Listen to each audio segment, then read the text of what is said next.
हाय guys, हर हर Mahadev. Welcome to the mysterious 369 tarot. कैसे हो आप सभी? उम्मीद है आप सभी बहुत अच्छे होंगे। सो गाइस, हम देखने वाले हैं आपके पर्सन की करंट एनर्जीज़। तो उनकी करंट एनर्जीज़ हम चेक करने वाले हैं। उनकी करंट फीलिंग्स और एनर्जीज़ क्या है आपके लिए, वो हम यहाँ से देखेंगे। तो चलिए स्टार्ट करते हैं। और जेंडर का कोई इशू नहीं है, सभी लोग इस रीडिंग को देख सकते हैं। और अगर आप मुझसे पर्सनल रीडिंग लेना चाहते हो, स्क्रीन पर व्हाट्सएप नंबर दिए गए हैं, आप उस पर कांटेक्ट कर सकते हो। For love reading, health reading, career reading, सभी तरीके की रीडिंग्स मैं करती हूँ। यूनिवर्स प्लीज़ बताइए मेरे व्यूवर्स जिस पर्सन के लिए सोच करके रीडिंग देख रहे हैं, उस पर्सन की फीलिंग्स, इमोशंस मेरे व्यूवर्स के लिए क्या है, क्या चल रहा है उनके मन में।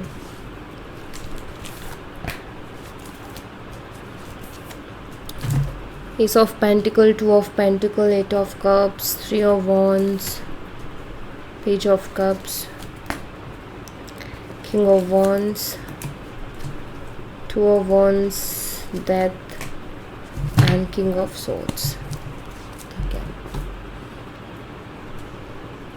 टॉरस, वर्गो, कैप्रिकॉर्न, वृषभ, कन्या और मकर राशि। कैंसर, स्कॉर्पियन, पाइसेस, कर्क, मीन और वृश्चिक राशि। एरीज, लियो एंड सैजिटेरियस, मेष, सिंह और धनु राशि। स्कॉर्पियो, वृश्चिक राशि। वैसे गाइज यहाँ पर सभी साइन अवेलेबल हैं। अगर मैं देखूँ तो स्कॉर्पियो साइन बहुत ही स्ट्रांगली है। 1 2 8 3 11 13 14 ये नंबर्स, ये बर्थ डेट्स इम्पॉर्टेंट हो सकती है। एस ऑफ पेंटिकल्स को क्लैरिफाई कीजिए प्लीज़। एस ऑफ पेंटिकल्स यहाँ पर क्यों है, प्लीज़ इसको क्लैरिफाई कीजिए। स्किज़ोफ्रेनिया। ओके, सो आपके जो पर्सन हैं वो अभी बहुत उलझे हुए से दिख रहे हैं मुझे। स्किज़ोफ्रेनिया वाली एनर्जी मेंटल स्ट्रेस को भी बताता है ये कार्ड, और काफ़ी उलझन को बताती है एनर्जी, कि जैसे ये इंसान ना बहुत उलझन में है। एंड एस ऑफ पेंटिकल्स यहाँ पर है। उलझन कमिटमेंट को लेकर के, स्टेबिलिटी को लेकर के है। हो सकता है कि आप इनसे कमिटमेंट या स्टेबिलिटी एक्सपेक्ट कर रहे हो या मांग रहे हो, और ये पर्सन अभी उसको लेकर के बहुत उलझे हुए हैं। अभी शायद इनके पास ना वो स्टेबिलिटी या वो कमिटमेंट देने को नहीं है, बट मुझे यहाँ पर ये दिखता है कि आपको छोड़ना भी नहीं चाहते हैं पर्सन, ठीक है।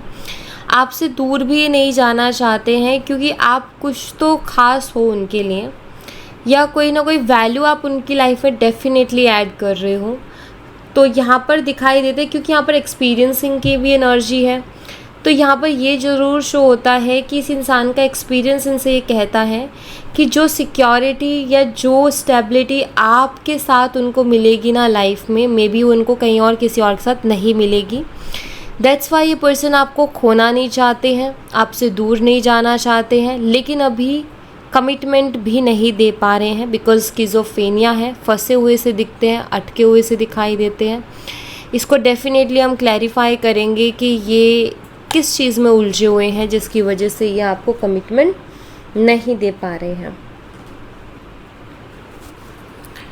यूनिवर्स प्लीज़ बताइए ये पर्सन कमिटमेंट को लेकर के स्किज़ोफ्रेनिया वाली एनर्जी में क्यों है, इतने उलझे हुए क्यों हैं, क्या ब्लॉकेजेस हैं, प्लीज़ बताइए ब्लॉकेजेस क्या हैं। द हाई प्रीस्ट्रेस की एनर्जी है यहाँ पर, और टावर के साथ 10 ऑफ पेंटिकल्स है, 3 ऑफ सोर्ड्स। या तो फैमिली इशू है, ठीक है, क्योंकि यहाँ पर 10 ऑफ पेंटिकल की एनर्जी है, या फिर ये एक एक्स्ट्रा मैरिटल है, ये ऑलरेडी मैरिड है। ये एक रीज़न है जिसकी वजह से आपको कमिटमेंट नहीं दे पा रहे हैं, स्टेबिलिटी नहीं दे पा रहे हैं, या फिर फैमिली एक बड़ा रीज़न है कि नहीं दे पा रहे हैं, ठीक है। यहाँ पर हाई प्रीस्टेस की भी एनर्जी जो कि ये शो करती है कि इन्होंने ये ना इस रिलेशनशिप को भी छुपा करके रखना चाहते हैं, इसको भी सामने नहीं आने देना चाहते हैं, ठीक है, किसी को इस बारे में बताना नहीं चाहते हैं। इनको 2 रीज़न्स दिखते हैं। एक तो ऑफकोर्स फैमिली इशू दिखता है, या ये एक एक्स्ट्रा मैरिटल है, और दूसरा इनको ये लगता है कि हम स्लोली चीज़ों में आगे बढ़े, वरना क्या होता है कि चीज़ें ख़राब हो जाती हैं जल्दबाजी करने से। या फिर छुपा करके रखें। ज़्यादा किसी को बताने से या उसको ओपन करने से नज़र लग जाती है और चीज़ें ख़राब हो जाती हैं, बिखर जाती हैं। तो यहाँ पर ये मुझे दिखाई देता है कि आपके जो पर्सन है ना, अभी हाल फिलहाल मुझे लगता है कि वो ये जैसा चल रहा है ना, जैसे चीज़ें चल रही है ना, वैसे ही चलने देना चाहते हैं। अभी इसमें कुछ भी बदलना नहीं चाहते हैं ये। और राइट नाउ इनको लगता है कि सही समय नहीं है कमिटमेंट देने का, ठीक है, ऐसा इस पर्सन को लगता है। टू ऑफ पेंटिकल्स को क्लैरिफाई कीजिए यूनिवर्स। टू ऑफ पेंटिकल्स की एनर्जी यहाँ पर क्यों है, प्लीज़ इसको क्लैरिफाई कीजिए। द फूल है, जगलिंग की एनर्जी है। टू ऑफ पेंटिकल, जहाँ ये बहुत ज़्यादा जगलिंग कर रहे हैं, और द फूल यहाँ पर आया है। जगलिंग इनकी किस चीज़ को लेकर के चल रही है? जगलिंग चल रही है कि इनको ये रिलेशनशिप सरेंडर करना चाहिए कि नहीं करना चाहिए, ठीक है। क्योंकि अभी जिस तरीके की स्थिति है, मुझे लग रहा है कि रिलेशनशिप बहुत स्टक हो चुका है, या आप ज़िद कर चुके हो कमिटमेंट की, क्योंकि आपको पता है कि वो आपको क्लियरिटी चाहिए, आप ऐसे नहीं रह सकते हो, आप अपनी जगह राइट हो, आप अपनी जगह सही हो, आप गलत नहीं हो, क्योंकि आपको भी सिक्योरिटी ऑफकोर्स चाहिए। एंड ये पर्सन को अभी ये लग रहा है कि मैं क्या करूँ, क्या मैं सरेंडर कर दूँ इस रिलेशनशिप को, ठीक है। Two of pentacle again juggling को बताता है, और उससे पहले हमें दिखाई दिया कमिटमेंट को लेकर के, जहाँ एक क्लियर था कि पर्सन आपको खोना नहीं चाहते हैं।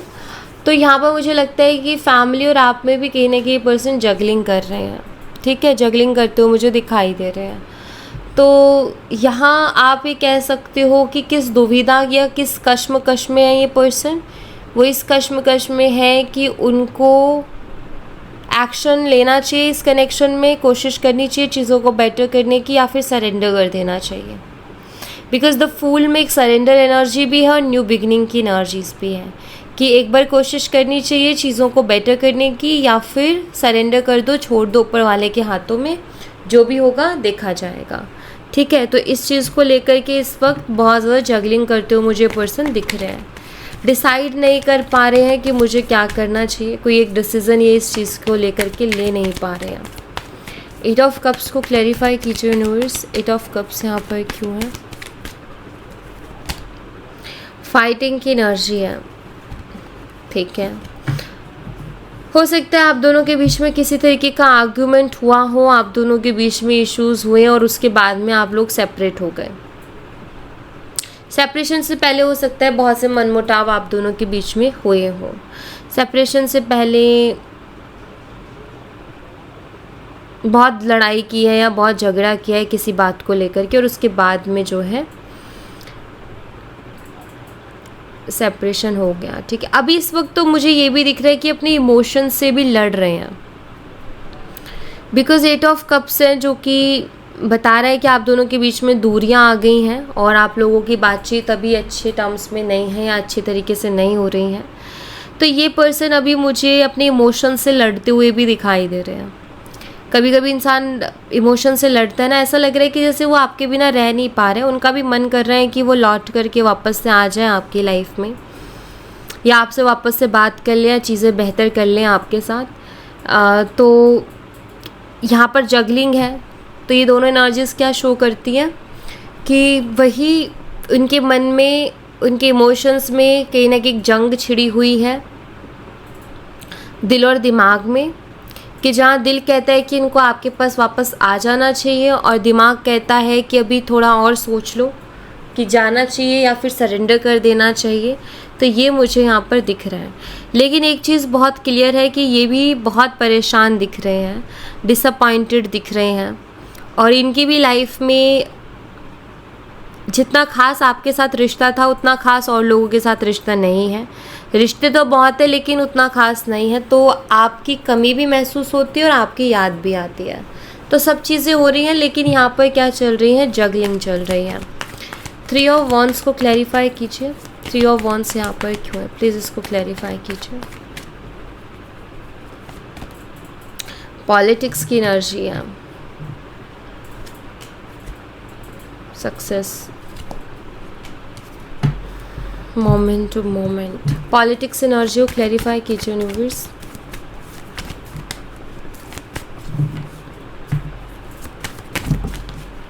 10 ऑफ सोर्ड्स,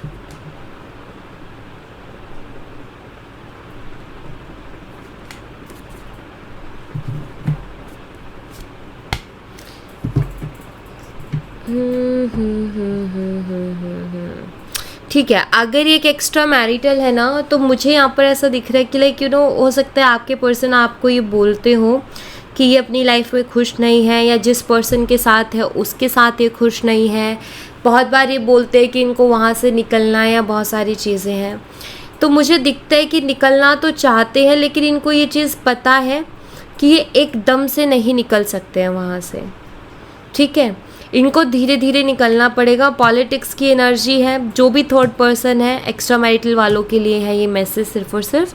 जो भी थर्ड पर्सन है वो पर्सन बहुत तेज है, बहुत चालाक है, और वो पर्सन इनको कोई बहुत बड़ा नुकसान भी पहुंचा सकता है या पहुंचा सकती है।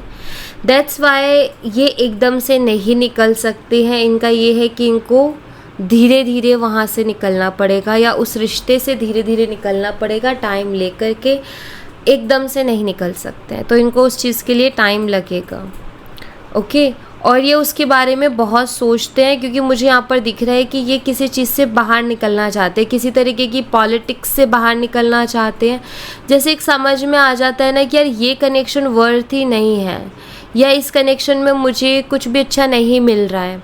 तो मुझे लगता है कि जिनके साथ ये मैरिड है उस कनेक्शन में इनको कुछ भी अच्छा नहीं मिल रहा, बल्कि इनको पागल बनाया जा रहा है, ठीक है। वो थर्ड पर्सन इनको पागल बनाए जा रहा है या बनाए जा रही है, और ये पर्सन इस चीज़ को समझ रहे हैं कि यहाँ मेरे साथ धोखा हो रहा है, या यहाँ मेरे साथ पॉलिटिक्स खेली जा रही है, या मेरे इमोशंस के साथ खेला जा रहा है, या मुझे पागल बनाया जा रहा है। तो ये चीज़ जैसे उनको समझ में आ रही है, लेकिन वो एकदम से निकल नहीं सकते हैं, क्योंकि अगर एकदम से निकले तो कोई बड़ा नुकसान होने के चांसेस हैं। दैट्स वाई इनका ये है कि ये आराम से धीरे धीरे उस चीज़ से बाहर निकलेंगे। एकदम से थर्ड पार्टी से बाहर नहीं निकल सकते ये पर्सन, ठीक है। पेज ऑफ कप्स को क्लैरिफाई कीजिए। लॉनलीनेस की अलोननेस की एनर्जी यहाँ पर, एंड हीलिंग है, ओके। सो काफ़ी अकेलापन दिखाई दे रहा है, क्योंकि यहाँ पर लोननेस की एनर्जी है। पेज ऑफ कप्स भी यहाँ पर प्रेजेंट है।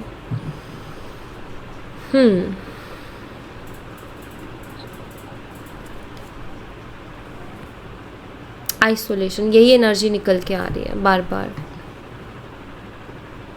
आई थिंक ये पर्सन काफ़ी आइसोलेटेड फील करते हैं, काफ़ी अकेलापन फील करते हैं, और आपको बहुत मिस करते हैं। ये कैसे भी करके ना आपके साथ कनेक्ट रहना चाहते हैं, ये मुझे दिख रहा है यहाँ पर। मैं ऐसा क्यों बोल रही हूँ, क्योंकि वहाँ पर पेज ऑफ कप्स की एनर्जी है। तो मैं ये नहीं कह रही कि लाइक मैं ये नहीं देख रही कि ये पर्सन कोई बहुत बड़ा कुछ ऑफ़र करने वाले हैं, या सीधा कमिटमेंट या स्टेबिलिटी दे देंगे। इनका ये कि आप कैसे भी उनके साथ रहो, लेकिन वो रहना चाहते हैं। चाहे अगर आप एक दोस्त बन के भी रहोगे ना, तो वो रहना चाह रहे हैं आपके साथ। वो आपके साथ ख़त्म नहीं करना चाह रहे हैं चीज़ों को। जैसे कि अगर आपने उनसे बात बंद कर दी है कमिटमेंट की बात को लेकर के, तो ये पर्सन ना ये चाहते हैं कि आप उनसे बात करना बंद ना करें, ठीक है। आप रिलेशनशिप नहीं रखना चाह रहे उनके साथ, तो आप उनके साथ फ्रेंडशिप रख लो, वो ये चाह रहे हैं, ठीक है।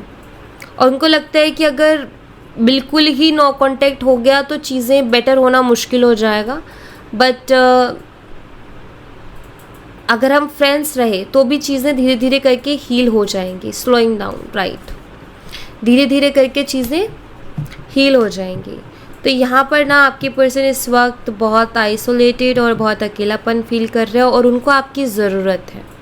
वो चाहते हैं कि आप उनकी ज़िंदगी में वापस से आ जाओ, चाहे भले ही आप दोस्त के नाते रहो उनकी ज़िंदगी में, लेकिन रहो, उनसे कनेक्टेड रहो। वो ये चाहते हैं, छोड़ना नहीं चाहते हैं, ऐसी एनर्जी है। किंग ऑफ वॉन्ड्स को क्लैरिफाई कीजिए यूनिवर्स। किंग ऑफ वॉन्ड्स यहाँ पर क्यों है, प्लीज़ क्लैरिफाई कीजिए। Morality, maturity. यहाँ पर ना 2 मैसेजेस मिल रहे हैं गाइस। पहला मैसेज तो ये मिल रहा है मुझे कि ये पर्सन कहीं ना कहीं सही और गलत को समझ रहे हैं, मिच्योरिटी की भी एनर्जी है कि जो कि शो करती है कि इस इंसान के अंदर वो मिच्योरिटी आ रही है कि क्या सही और क्या गलत है उसको जज कर पाएँ या उसको समझ पाएँ। किंग ऑफ वॉन्ड्स की एनर्जी है यहाँ पर। हो सकता है कि इस इंसान ने कुछ चीज़ों पर बिना मतलब का गुस्सा किया है, तो इनको भी ये चीज़ समझ में आ रही है कि इनका जो गुस्सा था उसके बिना भी काम चल जाता, ज़रूरी नहीं था कि वो गुस्सा करें, उसके बिना भी काम सारे हो सकते थे। ईगो शो करना, अकड़ दिखाना, अपनी बात पर अड़े रहना, स्टबर्न नेचर, वो ज़िद्द, अपनी बात पे ज़िद्दी रहना, तो इनके समझ में आ रहा है कि नहीं इसको हम चेंज कर सकते हैं, इसको हम बदल सकते हैं, ये गलत नहीं है, मैं इसके बजाय कोई और तरीके से भी डील कर सकता था या कर सकती थी। ज़रूरी नहीं है कि चिल्लाना ही हर चीज़ का सॉल्यूशन हो, आराम से बैठ के बात भी की जा सकती है। तो एक तो इनको वो चीज़ समझ में आ रही है कि इनकी काफ़ी गलती रही है, जहाँ ये सिचुएशन को बहुत अलग तरीके से हैंडल कर सकते थे लेकिन इन्होंने नहीं किया। दूसरी चीज़ जो मुझे यहाँ पर दिखाई देती है वो ये कि पर्सन शायद सोसाइटी के बारे में भी बहुत सोचते हैं। इमेज कॉन्शियस पर्सन है, सोसाइटी के बारे में बहुत सोचते हैं, लोग क्या कहेंगे, लोग क्या बोलेंगे। जैसे जैसे ये इनकी एज बढ़ रही है या जैसे जैसे दिन बीत रहे हैं तो कहते ना कि एज के अकॉर्डिंग मैच्योरिटी आती है, तो यहाँ पर ना इनका जो जा रही चीज़ है वो ये जा रही है कि सोसाइटी में अपना एक बना के रखना बहुत ज़रूरी है। अगर हमने वही डिस्टर्ब कर लिया ना तो फिर हम बिल्कुल ही कहीं खो जाएंगे भीड़ में और पता ही नहीं चलेगा। तो I think image conscious person है, सोसाइटी के बारे में बहुत सोचते हैं, तो ये भी एक ब्लॉकेज हो सकता है इनका कि किसी चीज़ से बाहर नहीं निकल पा रहे क्योंकि सोसाइटी का प्रेशर उनके ऊपर आ रहा है, या फिर वो सोसाइटी के बारे में बहुत सोच रहे हैं या अपनी इमेज के बारे में बहुत सोच रहे हैं कि मेरी इमेज क्या रह जाएगी। ठीक है, तो ये वाला सीन भी इनके साथ है। ये जानते हैं कि आपके साथ जो भी बिहेव किया इन्होंने वो बिल्कुल भी सही नहीं था, गलत था, लेकिन साथ ही साथ सोसाइटी और ये सारी चीज़ें भी उनके दिमाग में घूमती रहती हैं। टू ऑफ वॉन्ड्स को क्लैरिफाई कीजिए यूनिवर्स, टू ऑफ वॉन्ड्स यहाँ पर क्यों है, प्लीज़ क्लैरिफाई कीजिए।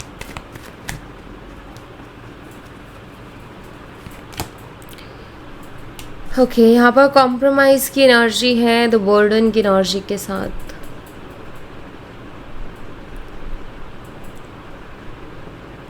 टू ऑफ वॉन्ड्स, बर्डन, ठीक है।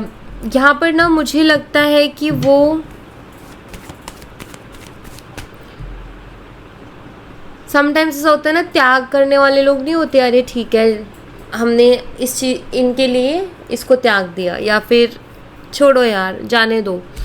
मुझे लगता है कि ये पर्सन ऐसा नहीं करना चाहते हैं, स्पेशली आपके मामले में, कि ये आपको जाने दें या आपको छोड़ दें, ये नहीं करना चाहते हैं, ये इस तरीके का कोई कॉम्प्रोमाइज़ नहीं करना चाहते हैं।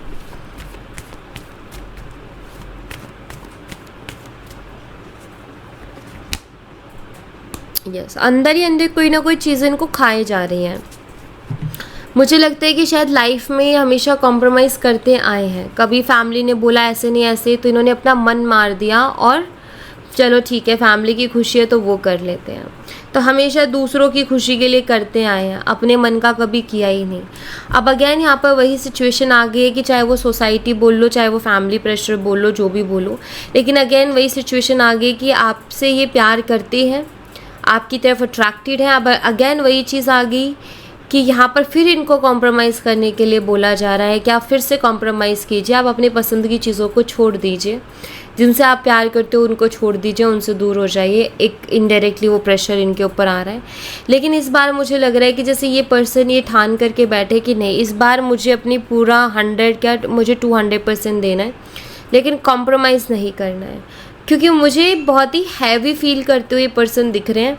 जैसे एक होता है ना कि एक इंसान है जो अपनी ज़िंदगी में हर चीज़ छोड़ते आया है दूसरों की खुशी के लिए, अब वो ऊपर तक भर चुका है और अब उसका ये कि नहीं अब मुझसे नहीं होगा, अगर अब मैंने किया तो मैं ख़त्म हूँ, फिर मेरी इच्छाएं ख़त्म, मैं ख़त्म, मेरी खुशियाँ ख़त्म। ये कहीं ना कहीं रियलाइज़ कर रहे हैं कि ये चीज़ सही नहीं है, ये चीज़ इनको ही अंदर से तोड़े जा रही है, इनको अंदर से हर्ट किए जा रही है, और ये चीज़ बिल्कुल भी सही नहीं है किसी भी लेवल पर। तो ये इस चीज़ को समझ रहे हैं। तो ये एनर्जीज है इस इंसान की, लाइक इमोशनल होते हुए दिख रहे हैं ये। अंदर से ऐसा हो गया कि नहीं यार, अब मैं नहीं कर सकता या अब मैं नहीं कर सकती, अभी मुझे अपने बारे में सोचना है। ठीक है, डेथ एनर्जी को क्लैरिफाई कीजिए यूनिवर्स। डेथ एनर्जी यहाँ पर क्यों है, प्लीज़ इसको क्लैरिफाई कीजिए। हारमनी, पीस चाहते हैं एक्चुअली अपनी लाइफ में, हारमनी चाहते हैं। ट्रांसफॉर्मेशन, द बर्डन, ये बहुत ही हैवी एनर्जी है। सी ये वो वाली एनर्जी जैसे एक इंसान ये बोले कि यार मैंने बहुत कुछ देख लिया अब ज़िंदगी में, अब नहीं देखना मुझे, बहुत उतार चढ़ाव देख लिए, बहुत सी चीज़ें देख ली जो कि ख़त्म हो गई है मेरी ज़िंदगी से, या मैं उनसे दूर हो गया हूँ, लेकिन अभी मुझे ये चीज़ें नहीं करनी, अभी मैं खुद को और ज़्यादा परेशान नहीं कर सकता, अभी मैं खुद को और ज़्यादा परेशान नहीं कर सकती या हर्ट नहीं कर सकती, अब मुझे इन चीज़ों से बाहर निकलना है, मुझे हारमनी चाहिए, मुझे सुकून चाहिए। डेथ कार्ड ऑल्सो बदलाव को बताता है, चांसेस को, ट्रांसफॉर्मेशन को बताता है, बिग चेंजेस को बताता है। हारमनी मुझे लग रहा है क्योंकि यहाँ पर बर्डन भी है, बड़े चेंजेस आने के चांसेस हैं इस रिलेशनशिप में। यहाँ पर मुझे ट्रांसफॉर्मेशन आते हुए दिख रहा है, बड़े बदलाव होते हुए दिखाई दे रहे हैं इस रिलेशनशिप में, तो सडन चेंजेस आपको देखने को मिलेंगे। एंड हारमनी की एनर्जी है, इसका मतलब आप दोनों के बीच का जो रिश्ता है वो बेटर होते हुए आपको नज़र आएगा। किंग ऑफ सोर्ड्स को क्लैरिफाई कीजिए यूनिवर्स। किंग ऑफ सोर्ड्स यहाँ पर क्यों है, प्लीज़ बताइए। जब इंसान जिस चीज़ की इच्छा कर लेता है ना, चीज़ें बदलने लग जाती हैं। तब आपके पर्सन भी अब इच्छा करने लग रहे हैं किस चीज़ की, कि अब मुझे और कॉम्प्रोमाइज़ नहीं करना, अब मुझे मेरी ज़िंदगी में चीज़ों को छोड़ना नहीं है, बल्कि अब मुझे वो करना है जो मुझे पसंद है, मुझे वो चीज़ें चाहिए जिनके साथ मैं खुश हूँ। ठीक है, लेटिंग गो।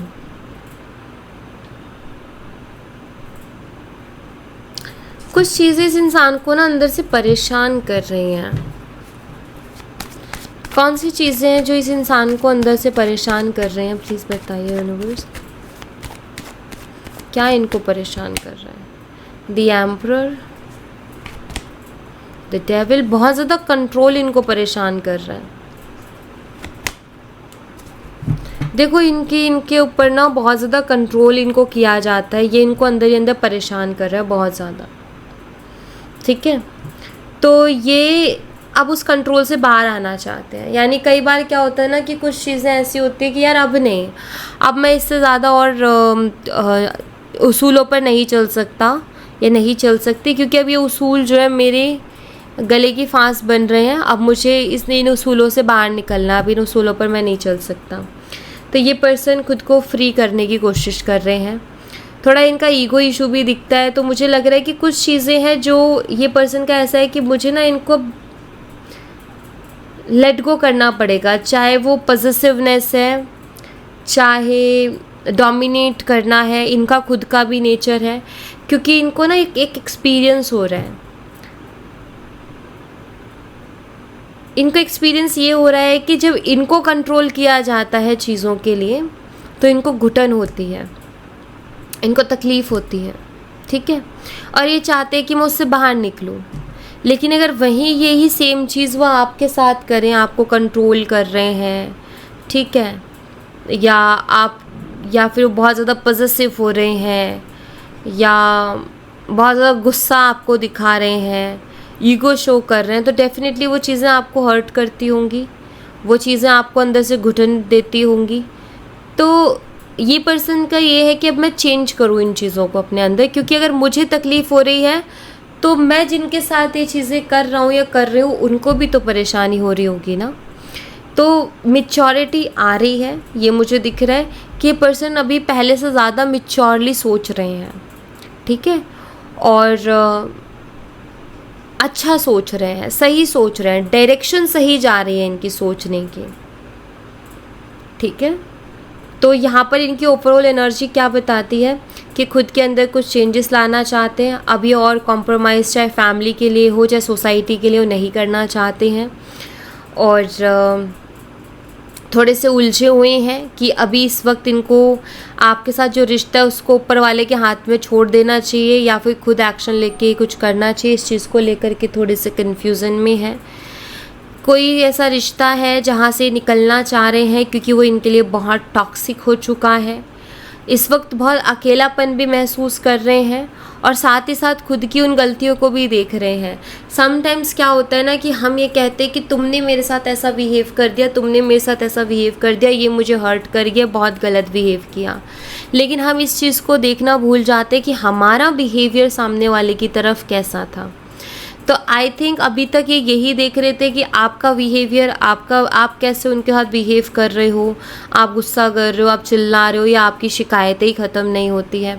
लेकिन अब ये खुद का भी देख रहे हैं कि यार मैं भी तो सही तरीके से डील नहीं कर रहा चीज़ों से, या मेरा भी तो बिहेवियर सही नहीं है, मेरा भी तो चीज़ों को हैंडल करने का तरीका सही नहीं है।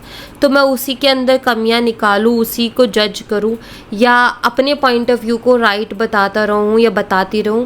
उससे बेहतर है कि मैं थोड़ा अपने अंदर चेंज ले आऊँ, क्योंकि मेरी भी बहुत सी चीज़ें ऐसी हैं जो कि सामने वाले को हर्ट करती होंगी या ट्रिगर करती होंगी। तो ये होता है तब जब इंसान मैच्योर होता है। समझदार इंसान वही है, पता है, जो इंसान ऐसे होते हैं ना कि मैं सही हूँ या मेरी बातें सही है और यही तरीका सही है। ये बताए क्या शो करती है, ये अड़ियलपन को शो करते हैं कि ये पर्सन अड़ियल है एक नंबर का, ठीक है, और जिसकी बुद्धि में कुछ नहीं बैठने वाला, इसको कुछ समझ नहीं आने वाला। समझदार इंसान कौन होते हैं? समझदार इंसान वो होते हैं जो मानते हैं कि ठीक है ये मेरी सोच है, लेकिन अगर उनको लगता है कि सोच से मुझे नुकसान हो रहा है तो वो अपनी सोच को बदलने की कोशिश करते हैं कि चलो ठीक है इसमें चेंजेस लाते हैं, इस पैटर्न को चेंज करते हैं, इस तरीके को चेंज करते हैं, अपनी सोच में थोड़ा बदलाव लेकर के आते हैं। तो वो समझदार है जो बदलना जानते हैं, जो इम्प्रूव करना खुद को जानते हैं, जो समझते हैं कि हम इम्प्रूवमेंट करनी चाहिए। और अड़ियल होते हैं जो खुद के अंदर इम्प्रूव नहीं करते, कुछ इम्प्रूव नहीं करते। तो उन अड़ियल लोगों से दूर रहो, क्योंकि उनको आप कभी नहीं समझा सकते। देखो, आप सुधारने तो आप किसी को निकले नहीं हो, सुधारने का ठेका तो आपने लिया नहीं कि आप किसी को सुधारो। लेकिन क्या होता है ना कि ये ज़रूर देख लो कि अगर सामने वाला अड़ियल है तो आप उसको हाथ जोड़ दो, क्योंकि वो कभी सुधरने वाला नहीं है। आप सुधारने की भी कोशिश करोगे तो भी नहीं सुधरेगा। जो इंसान समझदार है, जो इंसान का ये है कि वो समझता है कि यार अच्छा ठीक है, ऐसे डील करने से, ऐसे करने से चीज़ें बेटर होंगी, तो उसको समझाया जा सकता है। अब आपकी पर्सन की एनर्जी इस वक्त, मुझे पहले शायद बहुत अड़ियल थे, बट अभी मुझे इनकी एनर्जी में चेंज दिखता है कि शायद अब ये इम्प्रूवमेंट के लिए रेडी है कि चलो ठीक है, अगर मेरे अंदर कुछ गलतियां हैं या मैं गलत तरीके से चीज़ों को हैंडल करता हूँ तो मैं इम्प्रूव करता हूँ अपने आप को। तो वो इम्प्रूवमेंट की एनर्जी दिख रही है मुझे, ठीक है। सो या thank you so much guys. ये थी आप लोगों के लिए एक छोटी सी रीडिंग। आई होप आपसे रेजोनेट की हो, आई होप आपको पसंद आई हो। रेजोनेट की हो तो मुझे बताना ज़रूर कमेंट बॉक्स में। पसंद आई हो तो लाइक ज़रूर करना, चैनल को सब्सक्राइब करना मत भूलना। मिलती हूँ नेक्स्ट रीडिंग में, तब तक अपना ख्याल रखें। Bye bye, take care, see you again.